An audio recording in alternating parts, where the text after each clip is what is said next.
Bonjour à tous. Suite à la vidéo que j'ai publiée sur KeePassXC, ça pouvait être intéressant pour ceux qui se demandent qu'est-ce que c'est qu'un gestionnaire de mot de passe, que j'éclaircisse un petit peu le sujet.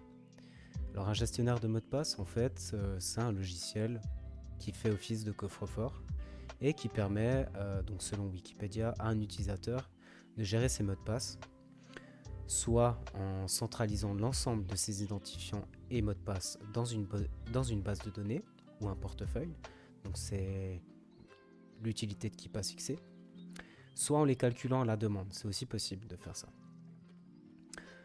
Le gestionnaire de mot de passe est protégé par un mot de passe unique, ça on le voit dans mon autre vidéo aussi. Et puis l'utilisateur est ainsi affranchi de la contrainte de se souvenir de ses différents mots de passe.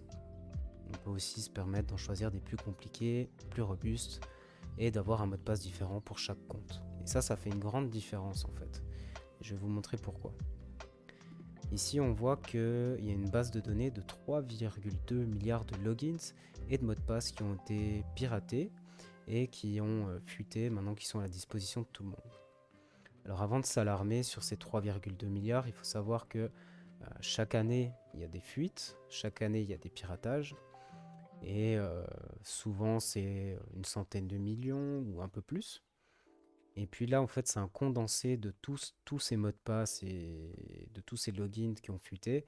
Et ça donne un fichier qui contient 3,2 milliards de logins et de mots de passe.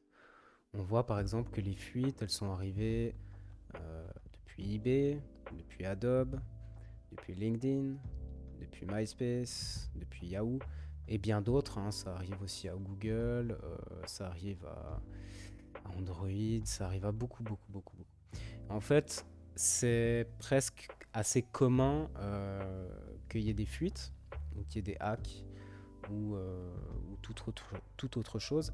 Et c'est ça l'importance en fait d'avoir un mot de passe fort et surtout un mot de passe différent pour chaque site web, pour chaque boîte mail, etc., etc. Parce que dites-vous, là, les personnes qui ont des mots de passe simples, type 1, 2, 3, 4, 5, le nom de leur chien ou leur année de naissance terminée par un point d'exclamation, c'est des mots de passe qui vont tomber très rapidement. Et si cette personne-là, elle utilise le même mot de passe partout, le hacker ou une personne qui aurait ces données en sa possession peut très bien aller sur son profil Facebook, récupérer d'autres données, aller sur la boîte mail, récupérer d'autres données, aller sur certains sites, récupérer d'autres données. Et ça peut très vite devenir compromettant. Vous pouvez subir en fait des attaques qui sont personnalisées juste pour vous.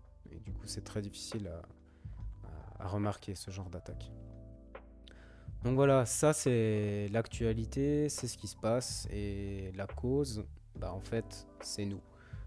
C'est tous les utilisateurs qui avons pris de mauvaises habitudes concernant les mots de passe et qui n'utilisons pas justement de gestionnaire de mots de passe. Alors, voilà, maintenant vous dites peut-être que moi je fais partie de ces 3,2 milliards.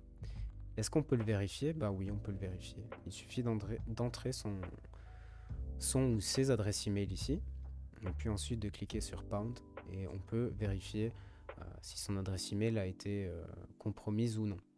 Ce qui peut permettre justement après d'adapter et puis de faire des changements de mot de passe, voire des changements de compte.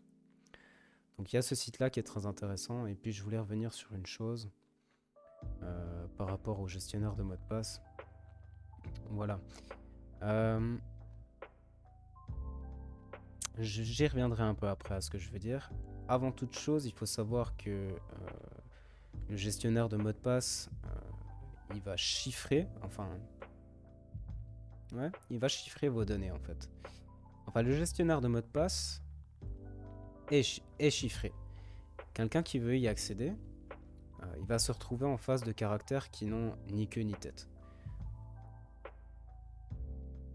Donc ça, c'est le premier chiffrement. Ensuite, quand vous entrez dans votre base de données, avec votre mot de passe, si possible, le plus fort possible, vous allez avoir votre base de données avec vos sites et vous allez pouvoir créer des mots de passe qui sont complexes et robustes et adaptés à chacun des sites. Donc vous n'aurez jamais le même mot de passe sur chaque site. Et ça, c'est encore une nouvelle sécurité. Dans le sens où si votre mot de passe ou votre login fuit, on ne pourra pas faire de connexion avec d'autres services que vous pouvez utiliser. Et puis en matière de gestionnaire de mot de passe, donc il en existe plusieurs, et on a des logiciels qui sont dits libres et des logiciels qui sont dits propriétaires. Chacun a des avantages, chacun a des inconvénients. Personnellement, moi je favorise, disons, je favorise le moins d'intermédiaires possible. Là actuellement avec KeePass XC, la seule intermédiaire qu'il y a, en fait il n'y en a pas. C'est moi et KeePass, et c'est moi qui gère ma base de données. C'est une très bonne chose en termes de sécurité, c'est une très mauvaise chose en termes d'accidents qu'il pourrait y avoir, dans le sens où si mon ordinateur se casse maintenant, heureusement j'ai une copie, mais je pourrais perdre justement toute ma base de données avec tous mes mots de passe, les mots de passe de la banque, etc. Donc voilà, ça c'est l'avantage que vont vous offrir un peu les logiciels propriétaires, type Dashlane qui est très connu, c'est qu'ils vont enregistrer en fait sur leur propre base de données avec des moyens sécurisés tous vos mots de passe. Mais bon, ça vous fait passer par un tiers. Et personnellement, avec ce genre d'informations, moi j'ai plus confiance aujourd'hui dans les tiers. Ça veut pas dire qu'on peut pas avoir confiance, mais je trouve qu'en termes de sécurité, quand il s'agit de sécurité, il faut prendre les choses, même si c'est un peu complexe, les prendre tels qu'ils devraient être pris, quoi. Donc là, on voit qu'on a une petite liste.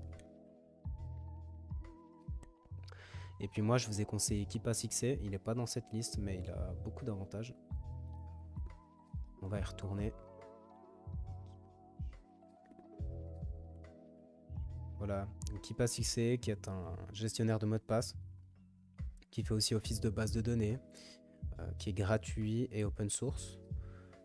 Donc je crois que j'en ai déjà parlé dans l'autre vidéo, mais open source, ça veut dire que le code est accessible à tous, ce qui, on pourrait penser, est une faille de sécurité, mais en fait c'est plutôt l'inverse, c'est-à-dire que tout le monde peut vérifier le code, et tout le monde peut vérifier qu'il n'y a justement pas de problème au niveau du code.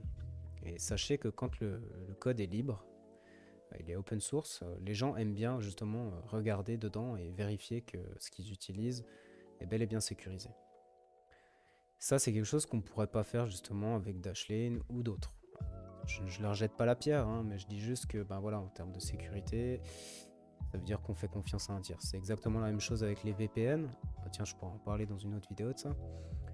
De passer par des tiers, voilà, ça, c'est toujours la même chose, hein, finalement.